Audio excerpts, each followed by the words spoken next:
back, we talked about the gal who was selling her flatulence in jars and making a ton of money on this. Yes. Well, now she spent some time in the emergency room because when you need to create flatulence and have gas all the time, you have to be eating certain foods all the time, and she had some health issues because of it. Well, or some thought she had health issues. She's not really sure, but bottom line is the 31-year-old former reality star who had been selling her gas in jars and netting about $1,000 per jar said that she went to the ER recently after a health scare because she was having symptoms that were reminiscent of like a stroke or a heart attack.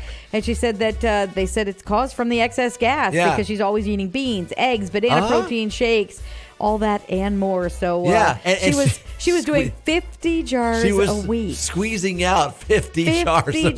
That's 50 grand a week worth of. Now listen, we were talking about this the other day about, you said, oh, nobody wants to see the pole for the mic stand here. See, people have fetishes for everything. Yeah. $1,000 for a gassy jar. She's making 200 grand a month on gassy jars. Y'all ain't right.